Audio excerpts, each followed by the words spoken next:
All right, I'm at the Sand Island. There's a boat launch and campground. I don't know where the water is. I guess it's right over here. Maybe there's a lake.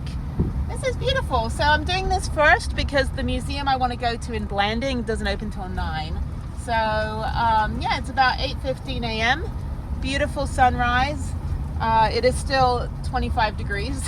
So that's what I love about, I don't know, I just love the desert. It's like blue sky, sunny, just gorgeous morning and fucking cold. Anyway, oh, this is pretty. Look at this. You can't really see anything. I'll show you in a minute.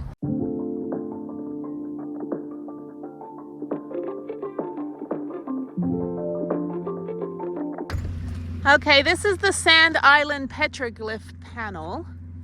And let's see what it says here. This is me. Good morning. Sights from a distance. I don't think you can go. Oh, I see it. Okay, cool. Oh, that's cool. All right, let's go over here. I'm just gonna leave the van running because, you know, there's like no hike here. So you can just climb up and you can see the petroglyphs. So let's go up a little further and I will show you where they are. This is super cool. Hi, Prudence. My beautiful, beautiful girl. It's like my second favorite girl in my family. My first one obviously is Harriet.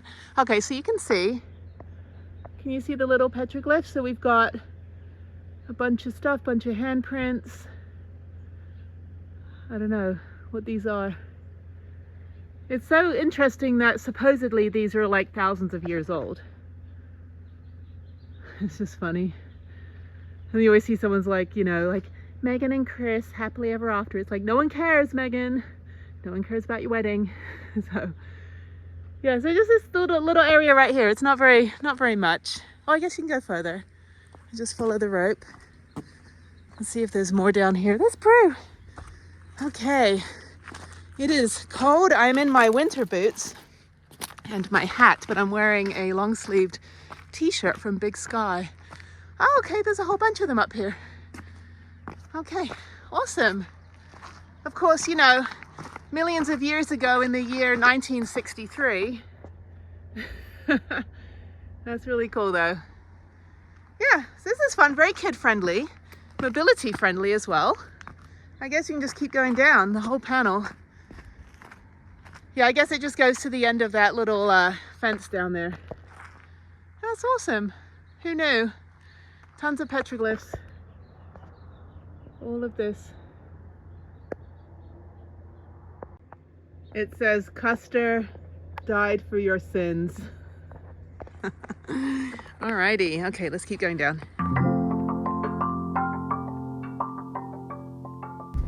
About 5 minutes from the Sand Island petroglyphs is Bluff City. This is on the way to Blanding. It's a cute little town, expensive gas station, but there's a little historic loop and there's a fort. So I'm just gonna go check this out quickly. I know nothing about this. I don't know what kind of fort it is. Oh, okay, maybe it's down here. Oh no, that's someone's house. All right, I'm just gonna go up here, loop around, and then keep going. I'm about 30 minutes from Blanding to go to the museum. Yeah, this is fun. I love this. I love all this like Wild West kind of stuff because it's very American to me. It's not like we don't get any of this in England. Everything in England is very, you know, grandiose and like, you know, pompous and whatever, castles and shit. So here everything's really, really old. Like this stuff is billions of years old, but like the structures that people live in are only like 50 years old. So it's a new country on an old landscape. Okay, this is the fort. I don't know if it's open right now. It just looks like a bunch of little historical homes that you can walk around. It's just a bunch of like, I don't know, log cabins, and it looks like kind of more of a living museum kind of thing. There is a covered wagon, and yeah, it doesn't look like it's open yet. Visitor center, everything's closed, free admission. That's cool. All right, okay, well, up and onward. On the way out of Bluff, there is Twin Rocks, which are these two rocks right here. And I can't get a good angle because this van's in the way. So, okay, that should work. That's a good picture. Yeah, they just kind of build this like tourist trap right in the middle of nature. Anyway, such is life. Okay, cool. All right, another thing to check off. Let's go.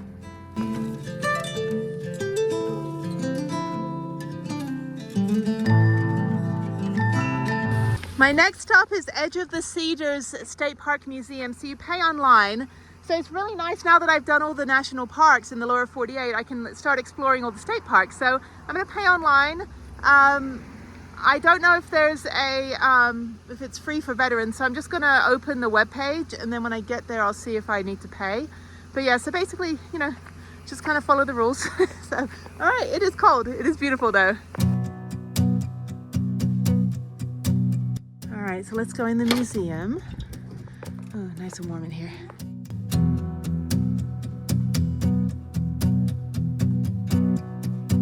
All right, so this is the auditorium. They've got a video. They said just press play on the remote. And yeah, I'm gonna watch the video for a bit, and then you can go upstairs and check out the rest of the exhibit. So here's the remote. Just hit play. So let's do that. All right, play. Okay, cool. All right, great turnout. Okay, let's watch this video. The story has often been repeated that long ago, the people lived in the world before, known as the Third World.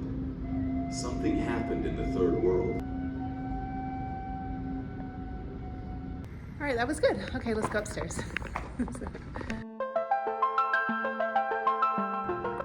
So it looks like they're putting more exhibits on the little kids area. You can climb in the little Adobe house. That's cute. I want to go in there.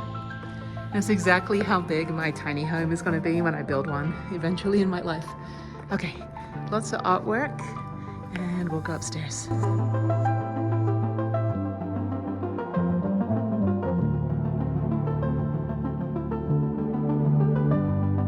It's interesting to see how they lived and what they wore. So these are sandals, not like the shoes I'm wearing, which are my winter boots. I mean, I'm pretty sure it got as cold here as it does, you know, right now these days. Yeah, you can see all the pottery. They've got instruments, musical instruments, baskets, lots of storage containers, different hunting tools. Yeah, it's really cool. And these are all just found in the area. And then this is a really pretty museum, really well done. Beautiful building. Yeah, so definitely come check it out. It's like all these little hidden gems, all the state parks in the area. Everyone goes like Canyonlands, which is not too far away. But yeah, definitely come down here and check out Bluff and Blanding. This was recommended to me by somebody on Instagram, that one of my fans. So thank you, Michael, for recommending this. So yeah, so I'm gonna go check out the other stuff. There's some things outside as well. So let's continue through. I think on the other side there's something. And yeah, it's always good when you know, the people on Instagram let you know some great places to check out. And we'll go up here, and I think there's a view. Oh, the lights turn on automatically. Nice energy saving. All right, so this is a viewing area. Okay, that's cool. So yeah, I'll go outside. It's not too cold, but yeah, so they've got this out there. And some other things. And you can see here, they were farmers, traders, potters, and builders, AD 1075. It's funny, all the old things in America are all native, whereas in England it's all royalty. So.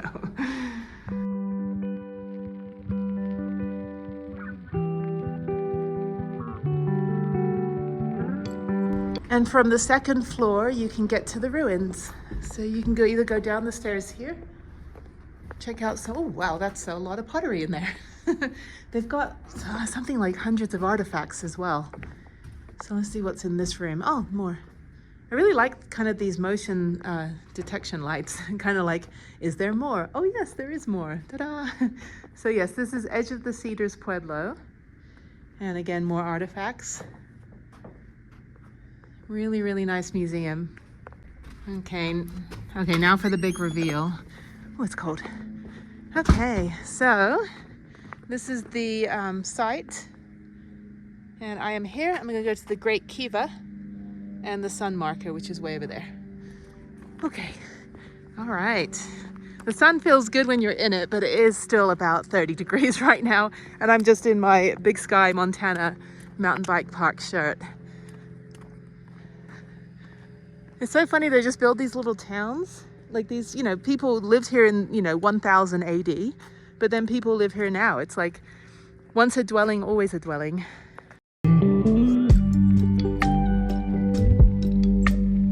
This is actually a really nice walk. So after this, I think I'm going to check out the dinosaur museum, which I think is going to be really cheesy. But I'll check it out. It's only a mile away. I always like to put my money in these little towns, you know, even though they let me in here for free because I told them what I do. I didn't tell them what I do because I wanted to get in for free, just to be clear.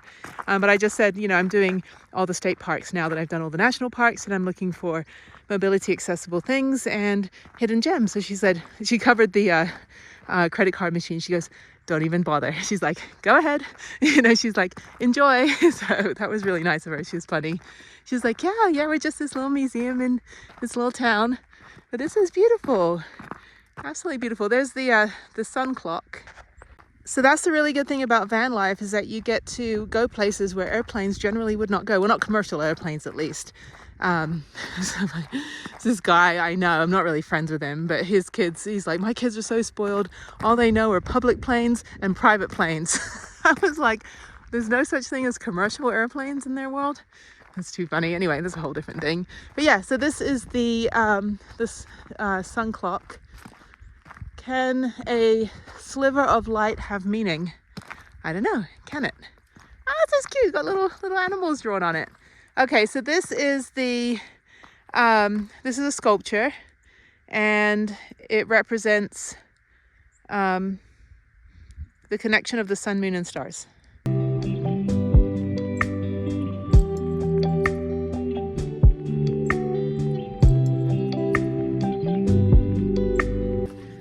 That's really cool. It's like all reflecting. Okay. All right, let's go back inside. Let's check out the gift shop and then head over to the dinosaur museum. So I've actually been in this area before when I went to the Grand Canyon. Ow, shit, got something in my foot. Hang on. Ow, what the hell is that? Oh. I was like, what the hell, people? I didn't even go off the trail and I'm getting social trail crap in here. Anyway, I have been over here. So Grand Canyon is that way. Grand Canyon's that way. And so this is the Chaco Canyon area. So Tuba City is where I boondocked before I went to Grand Canyon as well. So there's a lot of native land you can stay on, and also BLM land. A lot of campgrounds and things too. So really pretty out here. But yeah, I've been here before. I just haven't been to any of the state parks. I went straight to Canyonlands, which is not far from here, and then straight to Grand Canyon, and then Zion and Bryce is on the other side of Utah. Hang on, I got something in my shoe. Yeah, the thing about the desert, it's very harsh. It's a very unforgiving landscape. So, okay, I got a new hat. This is super cute. And I got 3 little petroglyph magnets. So, yeah, that was cool. Okay, dinosaur museum. I'm at the dinosaur museum. I may be the only person here today. The joy of traveling on a Monday during the school year.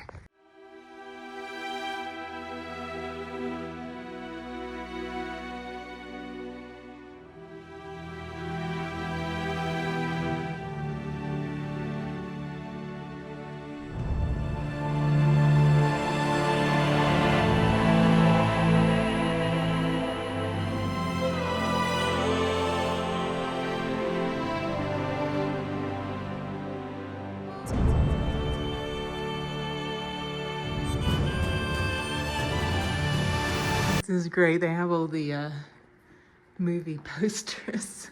Oh, it's funny. There's a lot of dinosaur movies. The Flintstones. They had Barney back there. Jurassic Park, obviously. That's too funny. This is cool. Great sense of humor.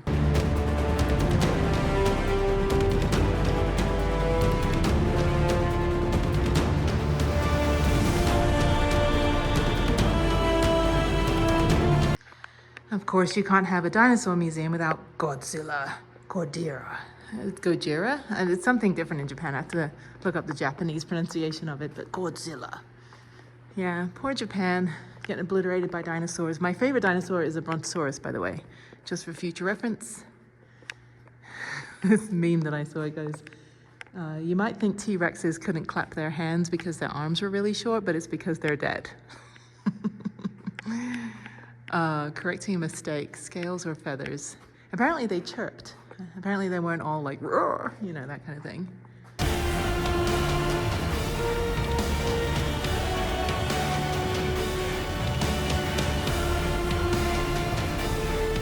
So that's really cool. They got all this movie memorabilia, like how they made the dinosaur movies.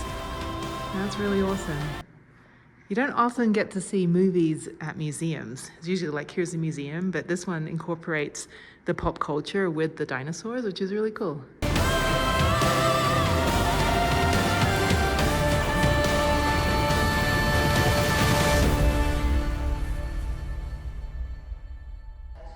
Okay, this is cool. This is pretty cool, actually. These are, oh my God, look at all these movies. That is nuts. I did not know there are that many dinosaur movies. That is crazy. I am digging this museum. You need to come to Blanding, Utah. Okay, on the way to Canyonlands or wherever you're going, Blanding, Utah, come here and check out this dinosaur museum. This is fantastic. So as a child of the 90s, I grew up watching MST 3000, which was Mystery Science Theater 3000, where they'd watch all these really bad movies. And it was Tom Servo, the guy, and then the other robot. And they would just sit and watch the movies and just make like smart ass comments. And we used to do that when we go to the movies as teenagers in the 90s in California. But they had all these really bad, like Manos, Hands of Fate. And it was funny. I don't know why that's still not around. It was such a classic. But yeah, all these movies, all these disaster movies from the 60s. It's like, I guess because we were going into space, maybe they thought they were gonna, I don't know, go back in time or something. I'm just kidding. So scary. Look at this guy. Jesus. And then there's this one over here, Peter Jackson's King Kong. That's pretty cool. This is awesome.